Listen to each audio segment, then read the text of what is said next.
नमस्कार, मी सुवर्णा वाटेगावकर. माझ्या YouTube चॅनलवर तुम्हा सगळ्यांचं हार्दिक स्वागत. याच्या आधी मी तुमच्याशी बऱ्याच कोशिंबिरी, चटण्या किंवा जी साइड डिश असते, पानामध्ये जी डावीकडे ठेवल्या जाते, अशा अनेक डिशेस मी तुमच्याशी शेअर केल्या. तर त्यातलीच आज एका भरिताची रेसिपी मी तुमच्याशी शेअर करणार आहे. ते आहे लाल भोपळ्याचं खमंग आणि चविष्ट असं भरीत. तर त्यासाठी साहित्य काय लागतं ते आपण आधी बघूया. हे भरीत आपल्याला उपासालाही खाता येईल. लाल भोपळ्याचं भरीत करण्यासाठी अ, मी साधारण एक एवढा एवढा छोटा लाल भोपळा त्याची सालं काढली आधी. त्याच्यानंतर तो चिरला, त्याच्या एवढ्या फोडी केल्या आणि कुकरच्या 2 शिट्ट्या काढून घेतल्या. तर या अशा थोड्या मऊसर झालेल्या आहेत फोडी. पूर्ण अगदी लगदा झाला नाही आहे त्याचा, पण इतपत झालेल्या आहेत. त्याच्यानंतर आपल्याला मीठ लागणार आहे, साखर लागणार आहे, कोथिंबीर लागणार आहे, जिरं लागेल, जिरेपूड पण लागेल, साजूक तूप लागेल, मिरच्या लागतील, दाण्याचं कूट, दही आणि ओलं खोबरं. तर आता हे जे लाल भोपळ्याचं भरीत आहे ते करण्यासाठी आपल्याला एक छोटीशी फोडणी करायची आहे. ती म्हणजे तूप आणि जिरं याची फोडणी करायची. ती मी करून आणते. ती थोडीशी थंड करून मी याच्यात घालणार आहे, कारण जर गरम फोडणी याच्यात घातली तर त्या दह्याला पाणी सुटतं. त्याच्यामुळे ती फोडणी करून आणते. छोटी कढई घेतली, त्याच्या खाली गॅस लावला, तूप घालते. आपण साध्या जेवणामध्ये जर हे भरीत करणार असू तर याच्यामध्ये आपण मोहरी, तिखट असं पण घालू शकतो. पण आपण हे जे भरीत करतोय हे साध्या जेवणात तर चालतंच, पण उपासाला सुद्धा चालतं. त्याच्यामुळे याच्यामध्ये आत्ता आपण फोडणीमध्ये फक्त जिरं आणि मिरची घालणार आहे. साध्या याच्यात करताना आपण त्याच्यामध्ये हिंग सुद्धा घालू शकतो. तूप तापलेलं आहे, मी आता जिरं घातलंय. गॅस बंद केला आणि मिरच्या घातल्या.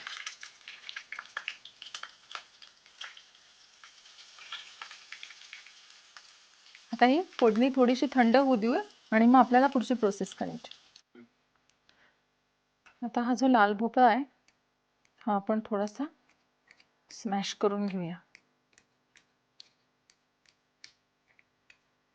ते भरीत असल्यामुळे त्याच्या फोडी ठेवायच्या नसतात, ते थोडं स्मॅश करून घ्यायचं.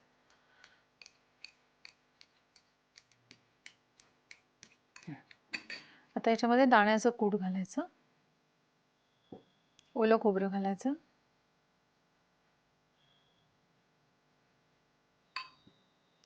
साखर, थोडीशी जिरे पावडर, अगदी थोडीशी 2 चिमूट घेतली आहे मी अगदी. या सगळ्याला जाईल असं मीठ घालायचं. आता फोडणी घालायची आधी. ही मी फोडणी तुम्हाला सांगितल्याप्रमाणे करून घेतली आणि थोडी थंड केली. आता याच्या आतमध्येच थोडी कोथिंबीरही घालायची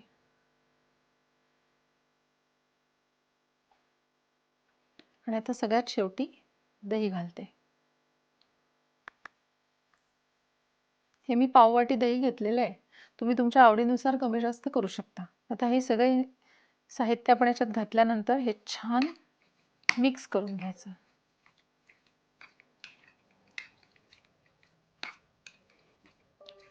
वा, मिक्स करताना या सगळ्या इन्ग्रेडियंट्सचा एक सुंदर सुगंध येतोय. फोडणीचा, शेंगदाण्याच्या कुटाचा, जिरे पावडर, जिऱ्याची फोडणी, तूप, सगळ्याचा एक मिक्स सुगंध येतोय. तर हे बघा, आपलं असं लाल भोपळ्याचं भरीत तयार आहे. याच्यावर मी थोडी कोथिंबीर घालते.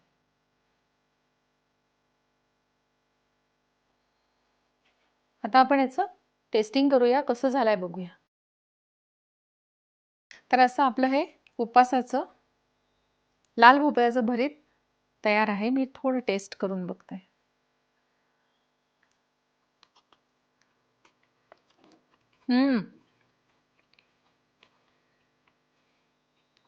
खूप छान झालंय.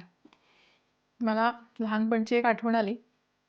आमच्याकडे चतुर्थी किंवा आषाढी एकादशी याचे उपास जेव्हा घरी असायचे तेव्हा आजी हे भरीत करायची नेहमी. आणि मी आजीला म्हणायचे, थोडं जास्ती कर, कारण मला हे वाटीत घेऊन खायचंय. आणि मी खरंच ते वाटीत घेऊन खायचे. इतकं ते छान लागायचं. हे मी आज ज्या पद्धतीने सांगितलंय त्या पद्धतीने तुम्ही केलत तर तुम्ही हे उपासाला वापरू शकता. पण जर तुम्हाला नॉर्मल जेवणात हे करून खायचं असेल त्याच्यामध्ये हिंग, तिखट, हळद असं सगळं घालू शकता, मोहरी घालू शकता.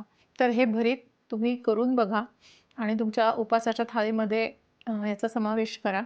खूप छान लागतं चवीला. तुम्हाला जर माझ्या रेसिपीज आवडत असतील तर माझ्या चॅनलला लाईक करा, शेअर करा आणि सबस्क्राईब करा. Thank you.